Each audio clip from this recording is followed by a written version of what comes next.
Hello, everyone.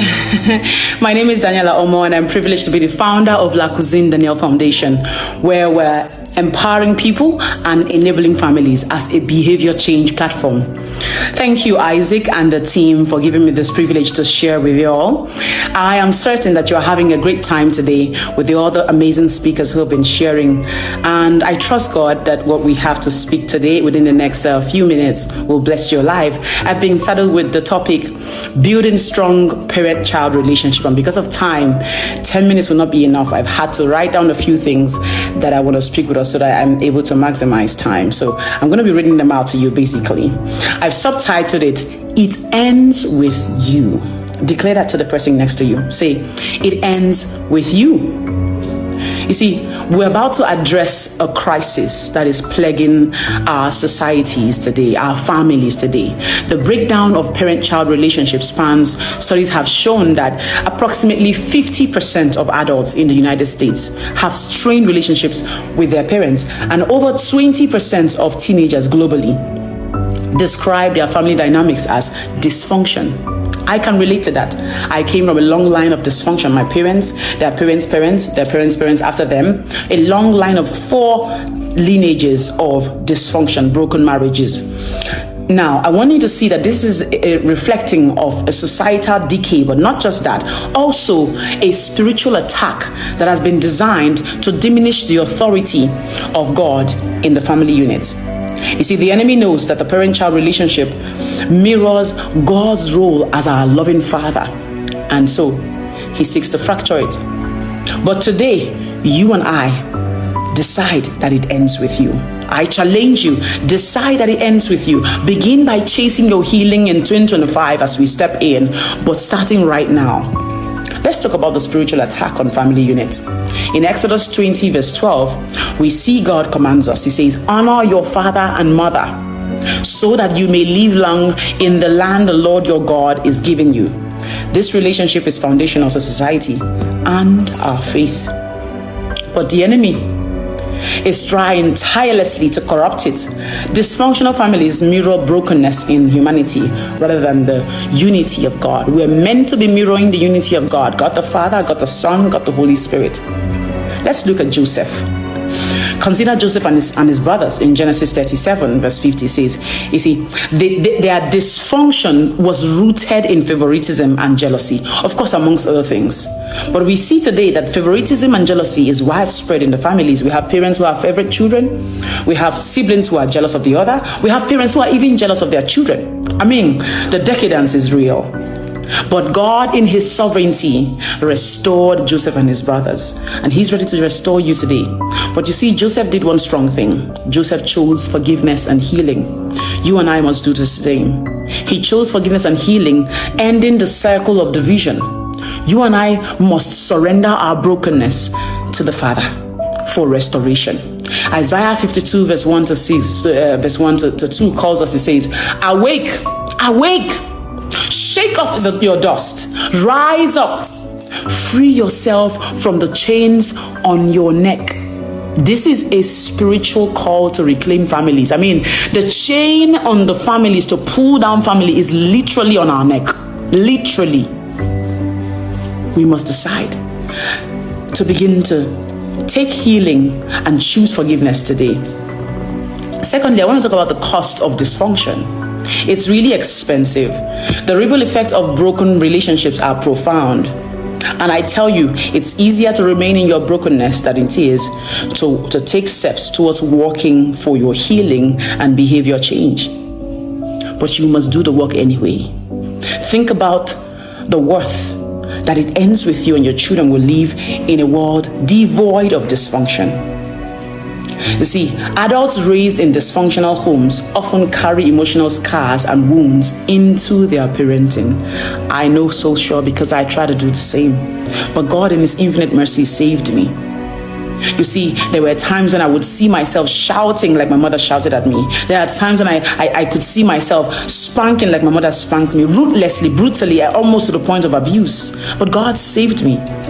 Decide today that it ends with you.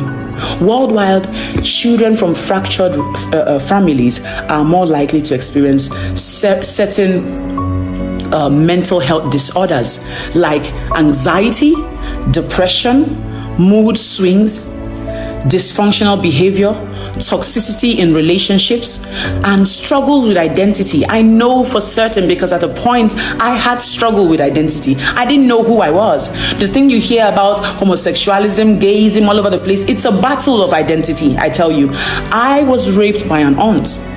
And so at some point in my late teenagers, I thought I was only attracted to women. What a dysfunction. Many of us can find ourselves in similar situations today. I want to share with you a quote from my upcoming book, Heal. You'll see clearly and change and take your form in the earth. It says, many of us are broken because our parents, in their brokenness, used us as confidants or forced us into roles we were not designed for. Did you hear that? But God offers a way out. Psalm 27 verse 7 encourages us. It says, lift up your heads, O you gates. The King of glory shall come in. Lift up your heads, O you gates, and let the King of glory come in. The gate here represents your life. Will you open up your doors?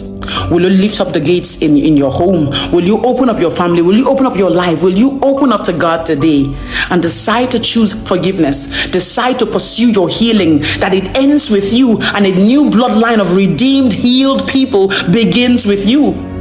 Let's talk about how it ends with you. Healing begins with you deciding to break the circle, just like Joseph did. In Ephesians chapter 6 verse 4, Paul advises us. He says, fathers, do not exasperate your children. Instead, bring them up in the training and instruction of the Lord. It's time. It's time to take steps towards your healing. Choose forgiveness. I want to recount things that would help you in this season. First of all, decide to accept God's love for you. Many of us are Christians, believers, but we've not fully accepted the love of God for us. We believe that God loves us, but then we think that we are on the 99th 1 millionth line of those who he wants to bless. Can you relate to that? You know, he's good, he's a good God, but I think when it comes to me, I'm like on the 1 millionth line of the queue of those who he wants to bless. Accept God's love for you today.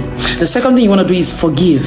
Choose to forgive. Start by releasing those past hurts, just like Joseph forgave his brothers. Release it. It's for your own good. We're not saying that the person who hurt you was right. It is for your own good, because you are deserving of your recovery. You are deserving of all the good thing that God has for you. So you must start by letting go of that hurt, handing it over to God. He's a just God, I tell you. Third thing is communicate in love. Use gentle, intentional conversations to rebuild trust. Many of us are hiding and running away from having those crucial conversations that would lead to healing because we are afraid of how we will respond or how they will respond. The thing is, we go there with hurt. If we allow the Lord to heal us, if we allow the Lord to lead us, we can have good, healthy conversations. Okay, trust God. Speak without hurt. Speak without criticism. Speak without judgment. And have honest conversation. The fifth thing is seek help. You cannot walk on this journey alone. I didn't do it by myself. Seek help. Go for therapy. Thankfully, Lacusin Danielle Foundation offers free counseling, free mental health coaching sessions. You can start with that. All right, reach out. I'm sure that Isaac can help you to reach out. And we have an upcoming program in March, the Healing Conference, where several therapeutic sessions are available for free. You can pick that up. So what's your excuse now not to have therapy or counseling sessions from great professionals who are certified internationally? Pastoral guidance is another thing. That's my alarm telling me that it's up, but I do still have 2 minutes. Pastoral guidance is another thing that can help you. Pick up, sit with your pastor. All right, let him help you. Another thing is invite the Holy Spirit. It's a tangible, we cannot overemphasize the role of partnering with God through his Holy Spirit to help bring true transformation in your life. The Holy Spirit will lead you into all truth, like the Bible says. It will help you to know exactly what the Bible says about you. I want you to declare this today. It ends with me. My children will grow up in a home filled with love, understanding, and godly values. The dysfunction stops here today. Say that again. It ends with me. My children will grow up in a home filled with love, understanding, and godly values. The dysfunction stops here today. Keep saying it. Always declare it. There is power in your words. Lastly, a vision of restoration. Imagine a family where, parents and children freely express love. They sit around the table sharing laughter and build each other up. God desires that for you. God does desire that for you. That's what God has done for me. I enjoy that with my family today because I decided that it ends with me. Would you do the same? Isaiah 25 verse 6-7 promises us. It says, on this mountain, the Lord Almighty will destroy the shroud that enfolds all people. He will swallow up death forever. That's what God wants to do for you. Another quote from my upcoming book, it says, empower yourself with total surrender to the Holy Spirit. Empower yourself with total surrender to the Holy Spirit. Not quenching the Spirit every now and then, but deciding to follow His instruction day by day, minute by minute, listening to Him, being aware of His presence on the inside of you. When you study the Word, allow Him to teach you. Partner, allow the Holy Spirit empower you today. Healing is not just possible, it's God's promise for you. So, would you trust Him? Let's pray. My time is up. Father, I thank you for being here and being our ultimate healer and being our ultimate parent. We can count on you because you are not like our earthly parents. You are here. Heal our wounds. Heal wounds in our families. Teach us that you love us. Help us to accept your love and help us to spread that love. We declare today that brokenness ends with us and restoration begins now in us and through us. In the matchless name of Jesus, we declare. Amen. Go spread it. Remember, 2025 is in your way, is coming, it's just close at the door. It's your year of healing. Pursue your healing like never before. Participate. Jesus always needs us to participate in what He's doing in our lives. So participate. But it starts today. Okay? Don't wait for next year. It starts today. God bless you as you make a commitment to rebuild what the enemy has tried to destroy. Again, my name is Daniella Omor, and I'm thankful to God for this opportunity to speak with you. I believe that what God has started with you today, He will complete it. Let me take the time briefly to invite you to Healing Conference 2025, where you will continue this journey that you've just started today. It's all about healing. Thank you. I love you.